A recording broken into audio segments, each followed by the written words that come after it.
Hello guys, ఈరోజు DIY వీడియోలో LED బల్బ్ని ఎలా ఫిక్స్ చేయాలో చూద్దాం. ఇలాంటి రౌండ్ డోమ్ ఉన్న ఎల్ఈడి బల్బ్ని ఇలా గట్టిగా ట్విస్ట్ చేసి లాగితే ఓపెన్ అవుతుంది. గుర్తుపెట్టుకోండి, ఎలక్ట్రికల్ వర్క్ చేసేటప్పుడు మీకు అవగాహన ఉంటేనే చేయండి, లేదంటే కరెంట్తో చాలా జాగ్రత్త. అలా ఓపెన్ అయిన తర్వాత మీకు ఇలా ఎల్ఈడీస్ కనిపిస్తాయి. అందులో క్లోజప్లో చూడండి, ఏదో ఒక ఎల్ఈడికి ఇలా డాట్స్ లాగా ఉంటుంది, ఒకటి కానీ రెండు కానీ. సో అలా ఉంటే మనకి ఎల్ఈడి బర్న్ అయినట్టు. మీరు దాన్ని సింపుల్గా ఫిక్స్ చేయాలంటే ఒక పెన్సిల్తో ఆ ఎల్ఈడికి చుట్టూ గీయండి పెన్సిల్తో.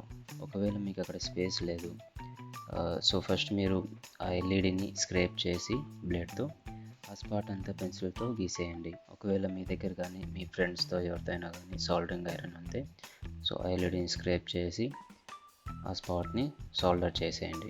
సో నేను ఇక్కడ సోల్డర్ చేశాను, ఆ ఎల్ఈడిని స్క్రేప్ చేసి. సో సోల్డర్ చేసిన తర్వాత ఇలా కనిపిస్తుంది. సో దాన్ని చెక్ చేస్తే ఇప్పుడు ఈ బల్బ్ అనేది గ్లో అవుతుంది, అన్ని ఎల్ఈడీస్ గ్లో అవుతున్నాయి. ఇప్పుడు ఆ ఎల్ఈడి డోమ్ని అలాగే క్లోజ్ చేసి ప్రెస్ చేయండి, లాక్ అయిపోద్ది. సో ఇలా మనం ఆ వెలగని ఎల్ఈడి బల్బ్ని వెలిగేలా చేయొచ్చు.